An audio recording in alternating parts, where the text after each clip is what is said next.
Does even the thought of being on YouTube raise the hackles on the back of your neck and have you just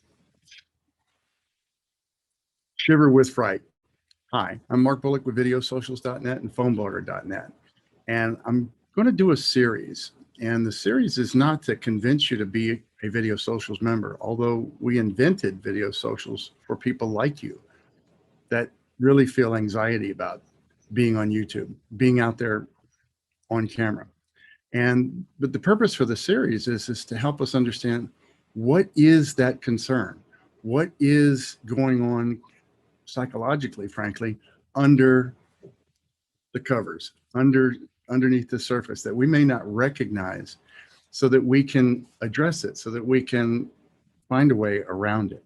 So in this exploration, one of the things that I wanted to look at is, where does it come from? And because there's some similarities between public speaking, in other words, speaking in front of a live audience, being on camera when we know that that recording is going to have a limited audience, versus being on camera on YouTube for the whole world to see, right? So one of the things that I think is very common is the concern over being judged, right?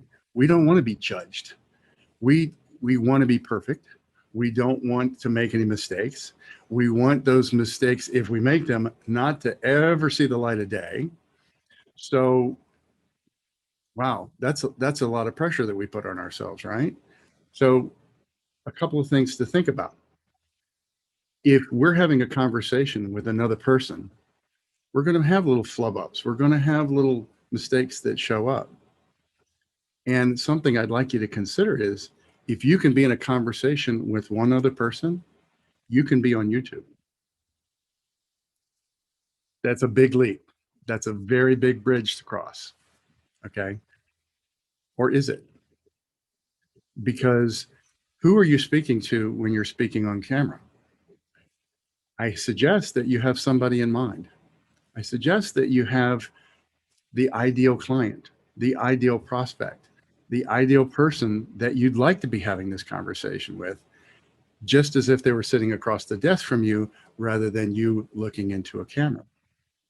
So that might help you a little bit to start to see that if you're having a conversation with somebody, you're going to make little mistakes. You're going to have little flub ups. You're going to have to look away to think of the best word or the best approach that you might have. But the underlying key here is that being willing to have a conversation versus trying to present something to someone. In other words, to present to an audience or present to the world these ideas, these concepts, etc. Just have a conversation with somebody. Because if the person on the other side of the camera that's viewing this next week, next month, next year, can have the sense that you're having a conversation with them, well, the little flub ups, the little imperfections only make you real and only make you more engaging to watch and to listen to. So again, this is just part of a series that I'm doing to look at all of the different things that might be standing in the way.